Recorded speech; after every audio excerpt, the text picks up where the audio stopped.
The whispers started the moment Elias stepped onto the cracked pavement of Willow Creek, a sleepy town nestled in the emerald folds of upstate New York. "There's the queer gardener," they'd hiss, their voices sharp as thorns, slicing through the humid summer air. Elias, with his sun-bleached curls and dirt-smudged hands, never flinched. He just kept planting roses. He was 32, lean from years of tending the sprawling gardens of Thornfield Castle, a historic estate that loomed over Willow Creek like a silent monarch. The townsfolk saw him as an oddity, the quiet gay man who lived in a modest cottage on the estate's edge, pruning hedges and hauling compost while they sneered.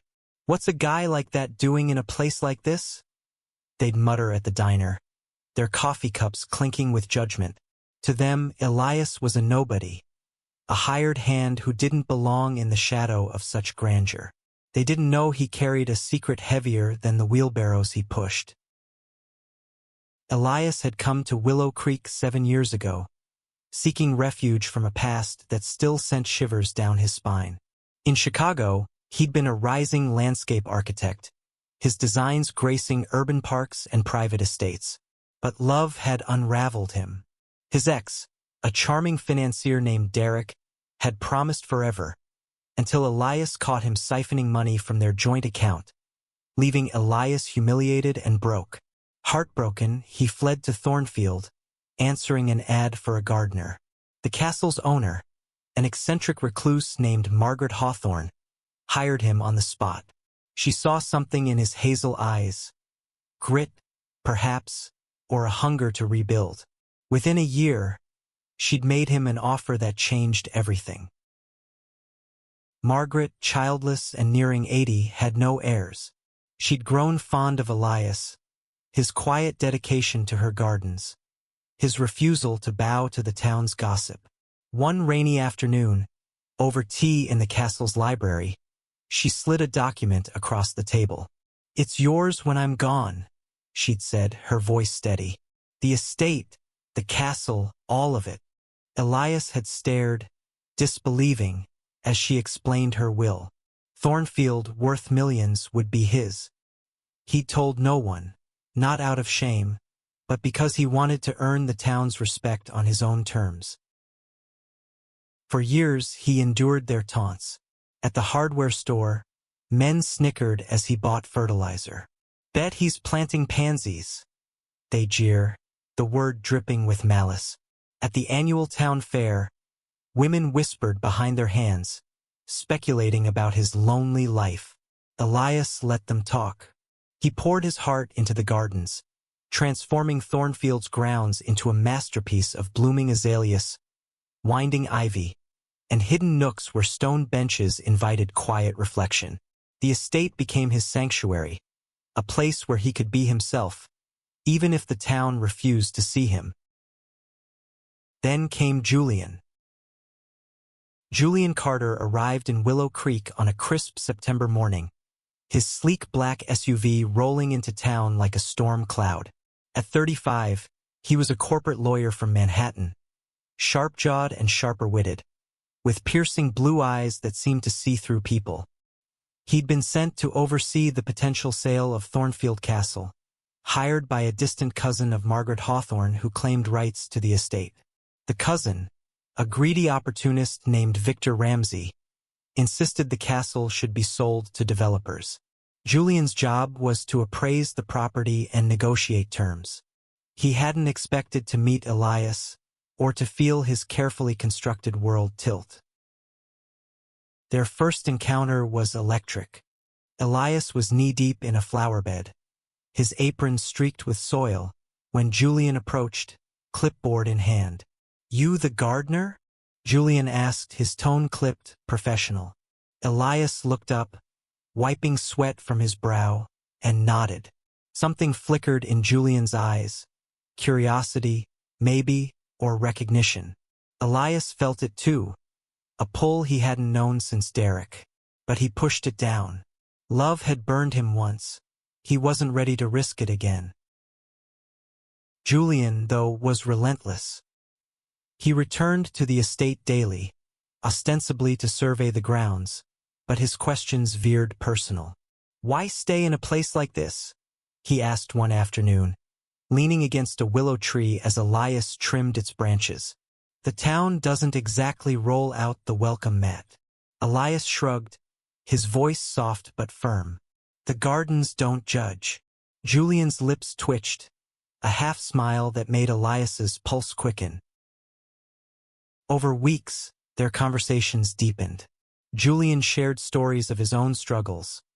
Growing up black and gay in a conservative suburb, fighting for a seat at the table in a cutthroat legal world. Elias listened, his guard lowering, and began to share fragments of his past. The betrayal in Chicago, the solace he found in Thornfield's soil. They were opposites, Julian, polished and ambitious. Elias, grounded and introspective. But their differences felt like puzzle pieces clicking into place. The town noticed. At the post office, a cashier smirked when Julian asked about Elias. "You're wasting your time with that one," she said. "He's just the help." Julian's jaw tightened, but he said nothing.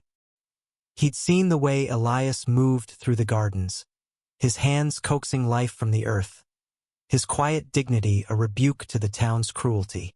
Julian was falling, and he didn't care who knew it. One evening, as the sun dipped low, casting golden light across the estate, Julian found Elias by the fountain. "I don't get it," Julian said, his voice raw. "You let them talk like that. Why?" Elias looked at him, his hazel eyes steady. "Because I know who I am, and I know what's mine." He didn't elaborate, but the weight of his words hung between them, heavy with unspoken truth. That night, they stood closer than they should have, the air thick with possibility. Elias's hand brushed Julian's, a spark igniting in the quiet. Neither pulled away. The castle loomed behind them, its stone walls holding secrets that would soon unravel everything. The days grew shorter, but the heat between Elias and Julian burned brighter. Willow Creek's gossip mill churned faster, spitting venom at the sight of the two men walking the estate together. "The lawyer and the gardener?" A bartender scoffed at the local pub. "What's next? Him owning the place?" The irony stung, but Elias kept his secret buried, even as Julian's presence made it harder to stay silent. Julian was relentless in his pursuit, not just of Elias, but of answers. He'd been hired to appraise Thornfield, but the estate's records were a labyrinth. Margaret Hawthorne's will was airtight, her lawyer assured him, but Victor Ramsey, the cousin, was pushing hard. "That castle's worth $50 million, Victor had barked over the phone. "Get it done, Carter." Julian hated Victor's arrogance, his assumption that Elias was a pawn to be swept aside. Every time Victor mentioned the gardener, Julian's fists clenched. Elias, meanwhile, was wrestling with his own demons. Julian's questions about the estate stirred memories of Margaret's trust in him. She'd died 2 years ago, leaving him the castle, but he hadn't claimed it publicly. The paperwork was filed, the title his, yet he stayed in his cottage, tending the gardens as if nothing had changed. Part of it was fear of the town's reaction, fear of losing the quiet life he'd built. But another part was pride. He wanted to prove he was more than their whispers, that he could thrive without their approval. One chilly October afternoon, Julian found Elias in the rose garden, pruning thorny stems with surgical precision. "You're hiding something," Julian said, his voice low but firm. Elias paused, his shears glinting in the fading light. "What makes you say that?" he asked, avoiding Julian's gaze. Julian stepped closer, his breath visible in the crisp air. "Because you carry this place like it's yours, not like a hired hand." Elias's heart pounded, but he only smiled faintly. "Maybe I just love it here." That evening, they walked to the castle's library, a cavernous room lined with oak shelves and leather-bound books. Julian had requested access to review estate documents, and Elias, as the groundskeeper, had the keys. As they pored over old ledgers, their shoulders brushed, and the air crackled with unspoken tension. Julian's hand lingered on a page, his fingers grazing Elias's. "You ever think about leaving?" Julian asked softly. Elias shook his head. "This is home." Julian's eyes searched his, and for a moment, the world shrank to just them. Two men, two stories, one fragile thread pulling them closer. Outside, the town's whispers grew louder. Victor Ramsey arrived in Willow Creek, a swaggering man in his 50s with a slick suit and a predator's grin. He'd heard about Julian's distraction with Elias and saw it as leverage. At a town hall meeting, Victor addressed the residents, painting Elias as an obstacle to progress. "That gardener's holding up a deal that could bring jobs," he declared, his voice booming. "Thornfield's wasting away under his care." The crowd murmured agreement, their prejudice fanned into flames. Elias, standing at the back, felt their stares like daggers but held his head high. Julian, seated near the front, stood up. "You don't know what you're talking about," he said, his voice cutting through the room. "Elias has done more for this estate than you ever will." The crowd gasped, and Victor's smile faltered. Elias's chest tightened, not from fear, but from the sight of Julian defending him, unafraid and unyielding. After the meeting, Elias found Julian outside, his breath steaming in the cold. "You didn't have to do that," Elias said. Julian shrugged, his blue eyes fierce. "Yeah, I did." Their connection deepened, but so did the stakes. Victor hired a private investigator to dig into Elias's past, sensing there was more to the gardener than met the eye. The investigator uncovered fragments: Elias's old life in Chicago, his work as a landscape architect, but nothing concrete about Thornfield. Victor, frustrated, pressured Julian to push Elias out. "Get him to quit," Victor demanded, "or I'll make his life hell." Julian's loyalty wavered, not because he doubted Elias, but because he feared what Victor's influence could do to him. One night, under a sky strewn with stars, Elias took Julian to a hidden garden behind the castle, a place he'd designed himself, a maze of lavender and jasmine, lit by soft lanterns. They sat on a stone bench, the scent of flowers heavy around them. "I don't know how to do this," Elias admitted, his voice barely above a whisper. "Let someone in again." Julian reached for his hand, his touch warm and steady. "You don't have to do it alone." They kissed then, slow and tentative, the world falling away. It was a promise, fragile but real. But secrets don't stay buried.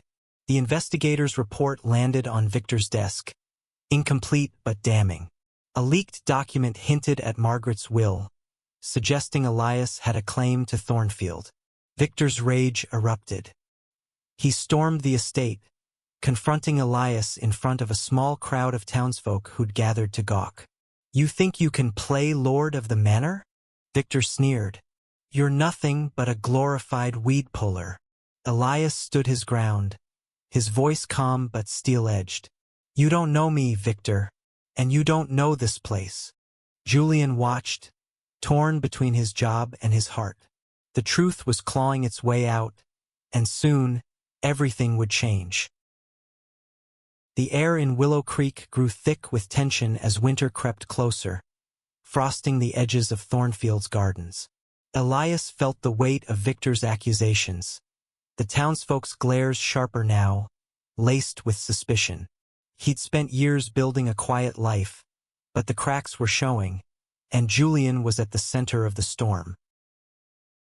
Julian was unraveling too. Victor's demands were relentless. Push Elias out, secure the sale, or lose his contract. But every moment with Elias made the choice clearer.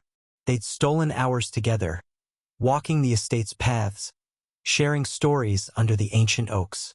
Julian learned Elias's dreams: to open the castle's gardens to the public, to create a space where anyone could find peace. Elias learned Julian's fears, that his ambition had built a life of walls, not bridges. Their love was a quiet rebellion against the town's scorn, but it was also a fuse, burning toward an inevitable explosion. Victor's investigator struck gold one frosty morning. A dusty file in the county records confirmed Margaret Hawthorne's will. Thornfield Castle, its lands, and its wealth were Elias's. The news spread like wildfire, whispered in the diner, shouted in the bar. "The gardener owns the castle?" A shopkeeper gasped, disbelief twisting her face. The town's mockery turned to shock, then resentment. They'd laughed at Elias for years, and now he held the keys to their golden goose. Victor confronted Elias at the estate's gates, his face red with fury. "You hid this?" he roared, waving the will's copy. A crowd gathered, their murmurs a low hum of betrayal. Elias stood tall, his hazel eyes unflinching. "I didn't hide it," he said. "I just didn't owe you an explanation." The crowd shifted, uneasy. Julian stepped forward, his voice steady. "He's the rightful owner. You've got no claim, Victor." The words were a line in the sand, and Julian had chosen his side. The fallout was swift. Victor rallied the townsfolk, spinning a narrative of deception. "He's been playing us all along," he declared at a packed town meeting. "A gardener, lording over us like some king." Some nodded, their pride stung. Others hesitated, remembering Elias's kindness. The flowers he'd donated to the church, the free pumpkins for kids at Halloween. But prejudice runs deep, and fear of change deeper still. The town split, half clinging to their old biases, half questioning the man they'd misjudged. Elias felt the pressure closing in. He invited Julian to the castle's rooftop one night, where the stars felt close enough to touch. "I never wanted this fight," Elias said, his voice heavy. "I just wanted to belong." Julian took his hand, his grip firm. "You do. With me." They stood there, the cold biting their skin, their warmth anchoring each other. But Elias knew the truth couldn't stay contained. He'd have to face the town, not as the gardener, but as Thornfield's owner. The next day, Elias called a meeting at the castle's grand hall. The townsfolk filed in, their faces a mix of curiosity and hostility. Victor stood at the front, arms crossed, ready to pounce. Elias took the stage, his work boots scuffing the polished floor. "I've let you believe what you wanted about me," he began, his voice steady. "But Thornfield is mine. Margaret gave it to me because she believed in me. And I believe in this place, not as a prize, but as a home." He paused, his eyes finding Julian's in the crowd. "A home for everyone." The room erupted. Some shouted accusations. Others clapped, moved by his sincerity. Victor stormed out, vowing to fight the will in court. Julian stayed, his presence a quiet promise. That night, they walked the gardens again, the air heavy with frost and hope. Elias stopped by the fountain, the same one where they'd first brushed hands. "I'm scared," he admitted. Julian smiled, his blue eyes warm. "Good. Means you're alive." But Victor wasn't done. He leaked Elias's past to the local paper. Details of his Chicago heartbreak, twisted to paint him as a schemer.